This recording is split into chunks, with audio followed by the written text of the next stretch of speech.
تو خیر میں صبر کرتا ہوں اور صبر بہت اچھی چیز ہے۔ پھر آپ نے منہ پھیر کر رونا شروع کر دیا اور کہا ہائے افسوس، اور حضرت یوسف علیہ السلام کو یاد کر کے اتنا روئے کہ شدت غم سے نڈھال ہو گئے اور روتے رو کے آنکھیں سفید ہو گئی۔ آپ کی زبان سے یوسف علیہ السلام کا نام سن کر حضرت یعقوب علیہ السلام نے سے ان کے بیٹوں پوتوں نے کہا کہ ابا جان آپ ہمیشہ یوسف علیہ السلام کو یاد کرتے رہیں گے یہاں تک کہ لبے گور ہو جائیں، یہ جان سے گزر جائیں۔ اپنے بیٹوں پوتوں کی بات سن کر آپ نے فرمایا میں اپنے غم اور پریشانی کی فریاد اللہ ہی سے کرتا ہوں، اور میں جو کچھ جانتا ہوں وہ تم لوگوں کو معلوم نہیں۔ اے میرے بیٹو تم لوگ جاؤ اور یوسف اور اس کے بھائی بنیامین کو تلاش کرو اور خدا کی رحمت سے مایوس مت ہو جاؤ، کیونکہ خدا کی رحمت سے مایوس ہو جانا کافروں کا کام ہے۔ چنانچہ برادران یوسف پھر مصر کو روانہ ہوئے اور جا کر عزیز مصر سے کہا کہ عزیز مصر،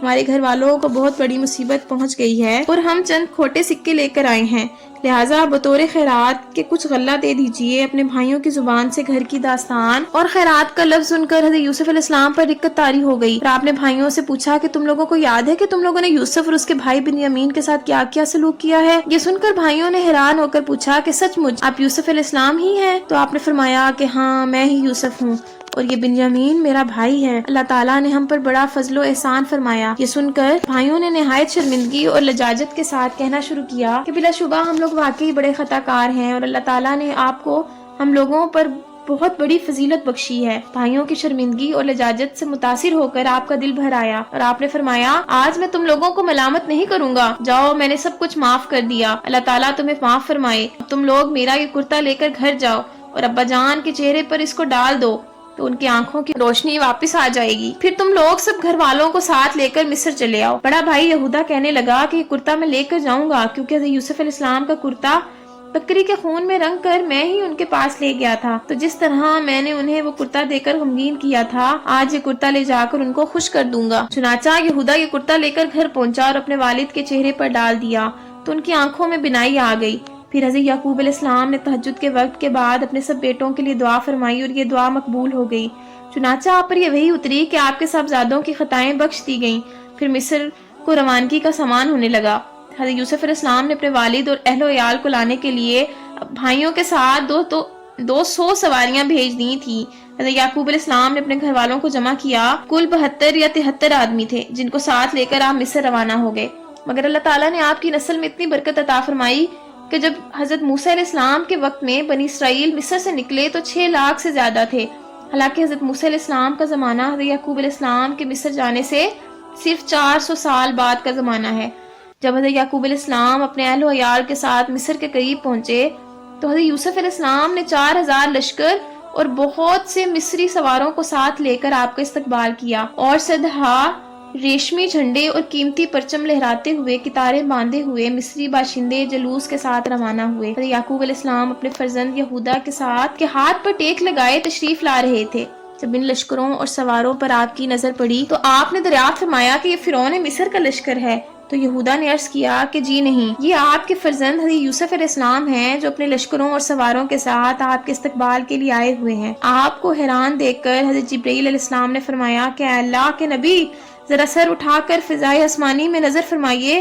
کہ آپ کے سرور و شادمانی میں شرکت کے لیے ملائکہ کا جمع غفیر حاضر ہے جو مدتوں آپ کے غم میں روتے رہے ہیں۔ ملائکہ کی تسبیح اور گھوڑوں کی ہنہناہٹ اور طبل و بوق کی آوازوں نے عجیب سما پیدا کر دیا تھا۔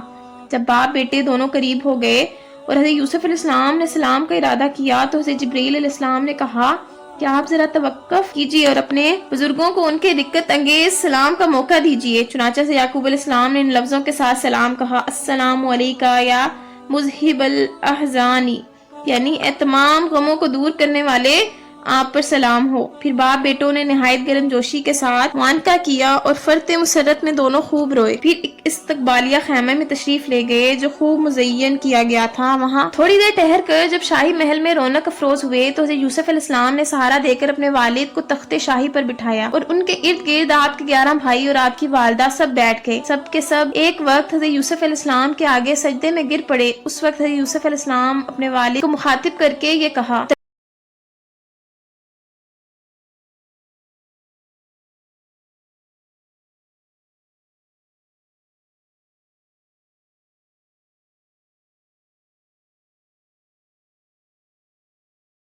ترجمہ: اے میرے باپ، یہ میرے پہلے خواب کی تعبیر ہے۔ بے شک اسے میرے رب نے سچا کیا اور بے شک اس نے مجھ پر احسان کیا کہ مجھے قید سے نکالا اور آپ سب کو گاؤں سے لے آیا، بعد اس کے کہ شیطان نے مجھ میں اور میرے بھائیوں میں ناچاکی کرا دی تھی۔ بے شک میرا رب جس بات کو چاہے آسان کر دے، بے شک وہی علم و حکمت والا ہے۔ یعنی میرے 11 بھائی ستارے ہیں اور میرا باپ سورج اور میری والدہ چاند ہے، اور یہ سب مجھ کو سجدہ کر رہے ہیں۔ یہی آپ کا خواب تھا جو بچپن میں دیکھا تھا کہ 11 ستارے اور سورج و چاند مجھے سجدہ کر رہے ہیں۔ یہ تاریخی واقعہ محرم کی 10 تاریخ عاشورہ کے دن وقوع پذیر ہوا۔